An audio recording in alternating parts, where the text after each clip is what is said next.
میرے دوستو، آپ لوگ سب حضرات کو ایک نہایت اہم بات کی طرف توجہ دلانی ہے، اور جتنا ہو سکے آپ حضرات اس پیغام کو عام فرمائیں۔ وہ یہ کہ ایک بزرگ بنگلہ دیش کے ایک بزرگ آئے ہوئے ہیں حج پر، ابھی مدینہ طیبہ ہی میں ہیں، روح الامین نام ہے ان کا، اور اللہ سبحانہ و تعالی نے ان کو ایسی روحانیت اور اتنا قرب عطا فرمایا ہے کہ 88 مرتبہ ان کو نبی پاک صلی اللہ تعالی علیہ وسلم کی زیارت ہو چکی ہے، اور یہاں مدینہ طیبہ آنے کے بعد جو زیارت ہوئی اس میں نبی پاک صلی اللہ علیہ وسلم نے ارشاد فرمایا، خواب میں ان کو ارشاد فرمایا کہ میرے روضے پر جالیوں کے پاس سلام عرض کرنے والی جگہ جو لوگ، تو فرمایا کہ ان تصویریں کھینچنے والوں سے مجھے شدید دکھ پہنچ رہا ہے، او کما قال علیہ الصلوۃ والسلام۔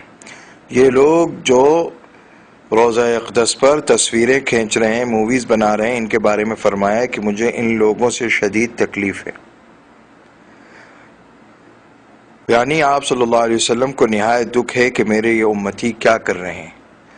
میرے دوستو، پہلے جب حاجی حاضر ہوتا تھا روضہ اقدس پر تو پہلے تو ادباً اس کے قدم ہی نہیں اٹھتے تھے، ادب کی وجہ سے بڑی مشکل سے وہاں تک پہنچتا تھا، اپنی نالائقیوں کا احساس، اپنے گناہوں کا احساس اس کو قدم نہیں اٹھانے دیتا تھا، بڑی مشکل سے وہاں تک پہنچتا تھا، اور سلام عرض کرتے ہوئے اس کو اس قدر رونا آتا تھا اپنی نالائقیوں پر کہ میں کس نبی کا امتی ہوں اور کیسی زندگی گزارتا ہوں۔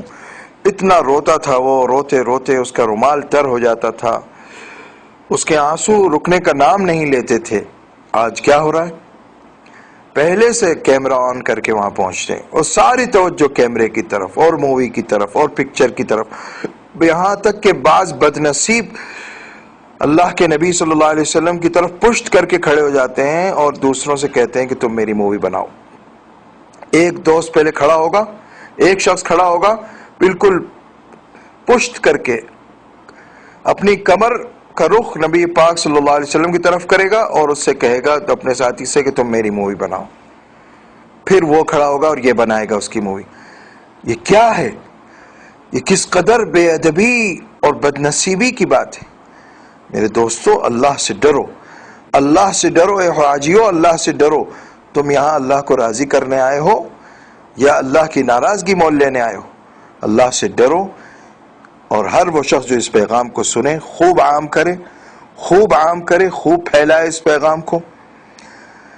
اللہ کے نبی کی مسجد یہ پکنک پوائنٹ نہیں ہے، اسی طرح مسجد حرام، کعبہ شریف اور مطاف یہ پکنک پوائنٹ نہیں ہے۔ تمہیں کچھ ریکارڈ کرنے کی ضرورت نہیں ہے، اپنی مووی بنانے کی ضرورت نہیں ہے۔ اللہ تعالیٰ نے کرامن کاتبین کو اس کام پر لگایا ہوا ہے، تمہارا ہر عمل محفوظ ہو رہا ہے، لہذا اپنے اعمال میں گناہوں کا اندراج مت کراؤ۔ اللہ سے ڈرو، جو جس شخص سے ایسی غلطیاں ہو چکی ہیں توبہ کرے، رو رو کر اللہ سے معافی مانگے۔ اللہم صلی وسلم بارک علی سیدنا محمد۔